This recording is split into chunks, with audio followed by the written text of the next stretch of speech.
দর্শক, বিএনপি নেতা মির্জা আব্বাস আজকে গুরুত্বপূর্ণ একটা মন্তব্য করেছেন। সরকারের প্রতি আঙুল তুলে তিনি মন্তব্য করেছেন যে সরকার কোলের ভিতরে একটা দলকে নিয়েছে, কাঁধের উপরে একটা দলকে নিয়েছে, দুই দলকে নিয়ে সরকার পথ চলার চেষ্টা করছে। সেখানে বিএনপি বঞ্চিত হচ্ছে, বিএনপিকে সাইড করার চেষ্টা করছে। মির্জা আব্বাস এতদিন পরে এসে কি ব্যাপারটা বুঝলেন? এর আগে কি বিএনপি এটা উপলব্ধি করেনি, নাকি নতুন করে এই উপলব্ধি বিএনপির হলো?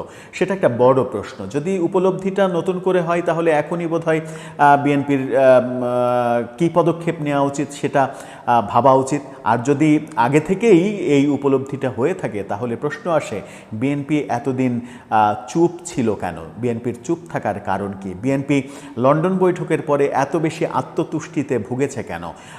সরকারের একচেটিয়া প্রশংসার দিকে কেন গিয়েছে? এমনকি গোপালগঞ্জে ঘটে যাওয়া যে ঘটনা, প্রধান উপদেষ্টা শপথ নেওয়ার পরেই, বাংলাদেশে ঢোকার পরেই তিনি বলেছিলেন যে আর বাংলাদেশে আইন শৃঙ্খলা রক্ষাকারী বাহিনী সাধারণ মানুষের উপরে গুলি চালাবে না, আর গুলি চলবে না। সেনাবাহিনী থেকেও বলা হয়েছিল, সেনাপ্রধান আল জাজিরার সঙ্গে সাক্ষাৎকারে বলেছিলেন, তার আগেও বিভিন্ন সময় বলেছিলেন যে সাধারণ মানুষের উপরে গুলি চালানো সেনাবাহিনীর কাজ নয়, এটা আমাদের সংস্কৃতির মধ্যে পড়ে না। এবং ঠিকই কিন্তু আমরা দেখেছিলাম জুলাই 2024-এর যে জুলাই বিপ্লব, সেখানে সেনাবাহিনী ছাত্র জনতার উপরে, সাধারণ মানুষের উপরে বল প্রয়োগ করেনি। কিন্তু গোপালগঞ্জে তার ভিন্নতা কেন ঘটল? এই ঘটনাগুলো ঘটার পরেও বিএনপি এই ঘটনাগুলোর পক্ষে এক ধরনের অবস্থান নিয়েছে, বিবৃতি দিয়েছে। সেই কর্মকাণ্ডের সময়ও কি বিএনপির মনে হয়নি যে রাষ্ট্রীয় সমস্ত প্রোটোকলে একটা অনিবন্ধিত দলকে সরকার একটা পথসভা করাচ্ছে, বিভিন্ন জায়গায় পথসভা করাচ্ছে, এবং তাদের গাড়িবহরের দিকে দেখলে, গাড়িবহরের ভিডিও যদি দেখা যায় তাহলে দেখা যাচ্ছে যে প্রধান উপদেষ্টা, প্রধানমন্ত্রী, রাষ্ট্রপতি কোনো রাস্তা দিয়ে যাওয়ার সময় যেমন জায়গায় পুলিশ পাহারা থাকে, রাস্তায় একেবারে হাইওয়েতে তেমনভাবে পুলিশ পাহারা থাকে এদের গাড়িবহর পার করে দেওয়ার জন্য। গাড়িবহর পার হয়ে গেলে তারপরে সেখান থেকে পুলিশ পাহারা তুলে নেওয়া হয়। এরকম রাষ্ট্রীয় প্রোটোকলে একটা অনিবন্ধিত দল যখন তাদের পদযাত্রা করছে, পথসভা করছে, তখনও কি বিএনপির বোধোদয় হয়নি যে সরকার একটা কিংবা দুইটা দলকে নিয়ে, কাঁধে নিয়ে, কোলে নিয়ে সামনে এগোচ্ছে? এতদিন পরে কেন মনে হলো? সেই প্রশ্নের উত্তর খুঁজবো এই ভিডিওতে। কি বললেন মির্জা আব্বাস সেটা বোঝারও চেষ্টা করব। থাকবেন পলিটিক্স টিভির নিয়মিত আয়োজনে।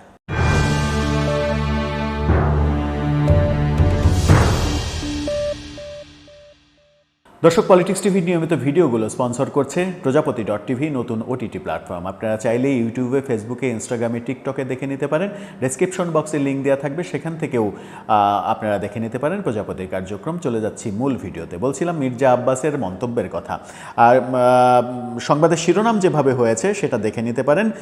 দ্রুত নির্বাচন দিন, দেশে শান্তি ফিরবে। মূল শিরোনাম হচ্ছে সরকারের কোলে এক দল, কাঁধে আর এক দল, মির্জা আব্বাস। আবার সাব শিরোনাম হচ্ছে দয়া করে জিব্বায় একটু লাগাম দিন, তাতে আমাদের সবার ভালো হবে। তার মানে হচ্ছে লাগামহীন কথাবার্তা চলছে। লাগামহীন কথাবার্তা কারা বলছে সেটাও তো খুব সহজে অনুমান করা যায়। ভেতরে কি বলা হচ্ছে? অন্তর্বর্তী সরকার এক দলকে কোলে আর এক দলকে কাঁধে রেখেছে বলে মন্তব্য করেছেন বিএনপির স্থায়ী কমিটির সদস্য মির্জা আব্বাস। তিনি বলেছেন, এক দলকে কোলে করে রাখবেন, আর এক দলকে কাঁধে রাখবেন, বিএনপিকে নিশ্চিহ্ন করার প্রোগ্রাম করবেন না। আমরা আপনাদের সহযোগিতা করছি। দ্রুত নির্বাচন দিন, দেশে শান্তি ফিরবে। না দিলে আমরা ভাবব দেশকে অশান্ত করার প্রক্রিয়া আপনারা করছেন দীর্ঘদিন ধরে। নয়াপল্টনে এরকম একটা কথা বলেছেন। চলমান পরিস্থিতি নিয়ে উদ্বেগ প্রকাশ করে মির্জা আব্বাস বলেছেন, জুলাই আন্দোলনের শহীদদের বিক্রি করে কেউ রাজনৈতিকভাবে প্রতিষ্ঠিত হওয়ার চেষ্টা করছে। শহীদদের নিয়ে আফসোস হয় জানিয়ে তিনি বলেছেন, শহীদদের নিয়ে ব্যবসা বাণিজ্য চলছে, রাজনৈতিক ব্যবসা চলছে। তারা বেঁচে থাকলে লজ্জা পেতেন।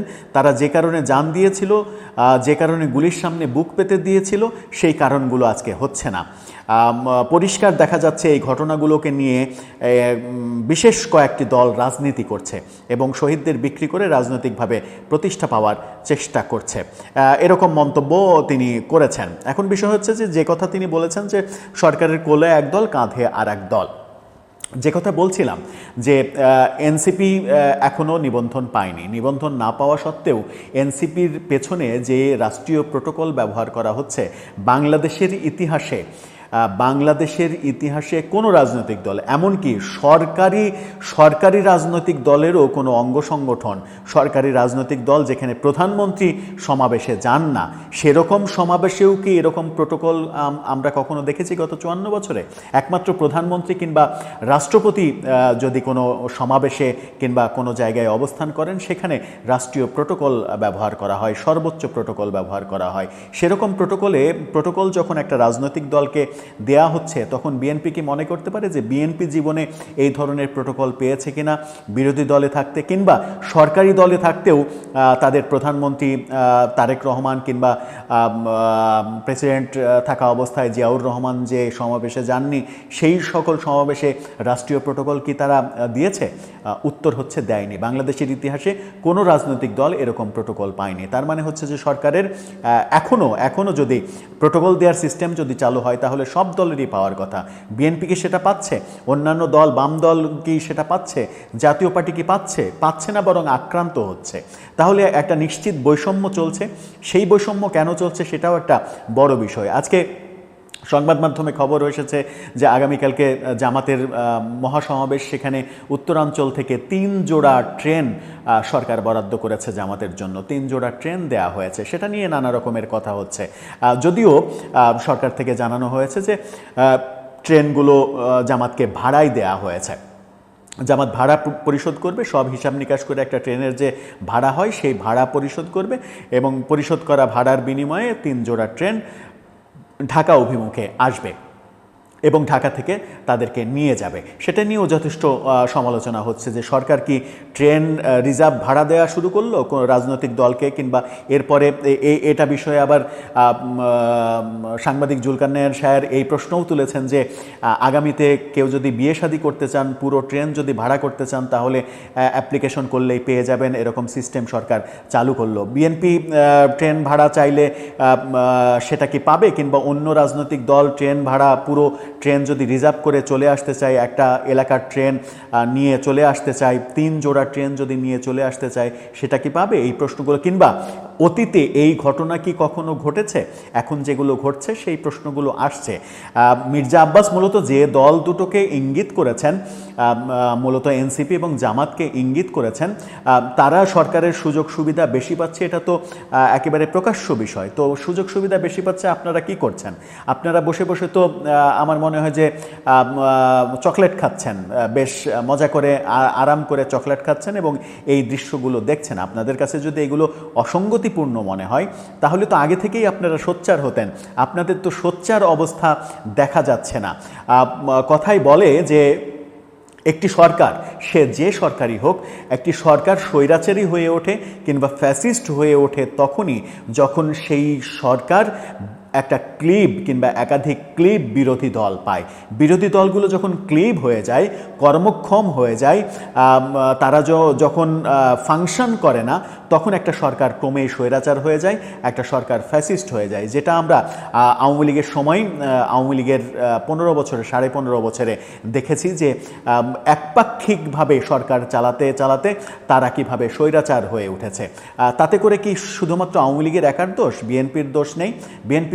বিএনপির জামাতের কিংবা বিরোধী দলগুলোর দোষ নেই? তারা কি প্রপার সরকারের বিরুদ্ধে অবস্থান তৈরি করতে পেরেছে?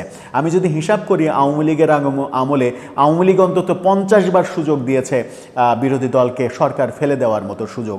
আওয়ামী লীগ ক্ষমতায় আসার 3 মাসের মধ্যে বিডিআর বিদ্রোহের মতো এত বড় ঘটনা ঘটেছে, এবং এটা নিশ্চিত করেই বলা যায় যে সেই সময় সরকারে যদি আওয়ামী লীগ না থেকে অন্য কোনো দল থাকতো এবং আওয়ামী লীগ যদি বিরোধী দলে থাকতো, তাহলে সরকারি দল সরকারে থাকতে পারতো না, সরকার থেকে বিদায় নিতে বাধ্য হতো। কারণ বিরোধী দলে থেকে কি মেকানিজম করতে হয়, সেটা আমার মনে হয় যে বাংলাদেশে যে রাজনৈতিক দলগুলো রয়েছে তার মধ্যে সব থেকে ঝানু হচ্ছে আওয়ামী লীগ। তারা বিরোধী দলের রাজনীতিটা খুব ভালোভাবে জানে, বিরোধী দলের আন্দোলন সংগ্রাম কিভাবে তৈরি করতে হয়। যে জায়গায় বিএনপি অপরিপক্কতার পরিচয় দিয়েছে, বহু সুযোগ পেয়েও তারা কিন্তু সুযোগগুলো কাজে লাগাতে পারেনি। খালেদা জিয়াকে মাত্র 2 কোটি টাকার কেসে জেলে রেখেছে, শেষ পর্যন্ত জেলে রেখেছে, কিন্তু বিএনপি কোনো আন্দোলন তৈরি করতে পারেনি, আন্দোলন দানা বাঁধাতে পারেনি। হ্যাঁ, তারা বলতেই পারে যে এত দমন পীড়ন করেছে যে আন্দোলন করা যায়নি। হ্যাঁ, দমন পীড়ন তো করবেই, সরকারের কাজই, বাংলাদেশের রাজনীতির প্রেক্ষাপটে সরকারের কাজই তো বিরোধী দলের উপরে দমন পীড়ন করা। এখনও তো তাই হচ্ছে, এখন কি হচ্ছে না? এখনও হচ্ছে, করবেই। তার মাঝেই মাজা সোজা করে শক্ত প্রতিবাদ করলে আপনারা যদি খালেদা জিয়ার মুক্তি না দেওয়া পর্যন্ত আমরা শহীদ মিনার থেকে উঠব না, আমাদের সমস্ত নেতা, বিএনপির সমস্ত নেতাকে নিয়ে আপনারা জেলে ভরে দেন, সমস্যা নেই। লক্ষ লক্ষ বিএনপির লোক যদি বলে যে আমাদেরকে জেলে ভরে স্বেচ্ছায় আমরা কারাবরণ করব, তাও খালেদা জিয়ার মুক্তি না হওয়া পর্যন্ত আমরা ঘরে ফিরব না, এরকম কোনো আন্দোলন হয়েছে? হয়নি। উদাহরণ দিলাম, এটাই করতে হবে এমন না, উদাহরণ দিলাম, কারণ আমি রাজনীতির মানুষ নই, রাজনীতি বুঝি না, কিন্তু এটুকু অন্তত বুঝি যে একটা সরকার স্বৈরাচার হয়, একটা সরকার ফ্যাসিস্ট হয় যখন বিরোধী দলগুলো ক্লিবের মতো আচরণ করে, বিরোধী দলগুলো যখন ফাংশন করে না। এখনও ঠিক তেমনি হচ্ছে, সরকার একচ্ছত্রভাবে যা ইচ্ছা তাই করছে, এই কাউকে কোলে নিচ্ছে, কাউকে কাঁধে নিচ্ছে। এর কারণ হচ্ছে বিএনপি শক্ত প্রতিরোধ তৈরি করতে পারছে না, সরকারের ভুলগুলোকে ভুল হিসেবে যথাযথভাবে আমার মনে হয় তুলে ধরতে পারছে না। সেই না পারার কারণেই বিএনপিকে পাশ কাটিয়ে, বিএনপিকে কখনো কখনো কেউ তো বলে যে এবার বোধহয় বিএনপিকে মাইনাস করার ফর্মুলা শুরু হচ্ছে। বিএনপিরই তো অনেক নেতা গোপালগঞ্জের কাণ্ডের পরে বলেছেন যে এটা আসলে একটা সাজানো নাটক, সাজানো পরিকল্পনা, যেন নির্বাচনকে পিছিয়ে দেয়া যায়, যেন সারা দেশকে অস্থির করে তুলে নির্বাচন এখন সম্ভব নয়, এই পরিস্থিতির মধ্যে কিসের নির্বাচন, নির্বাচন কি সম্ভব, এরকম পরিস্থিতি তৈরি করে নির্বাচন যেন পিছিয়ে দেওয়া হয়, সেই কারণে এটা ঘটানো হয়েছে। তো কারো কারো উপলব্ধি তো সেরকম হচ্ছে, যদি বিএনপির উপলব্ধি সেটা হয় তাহলে তো আগে থেকেই তাদের করণীয় ঠিক করার দরকার ছিল।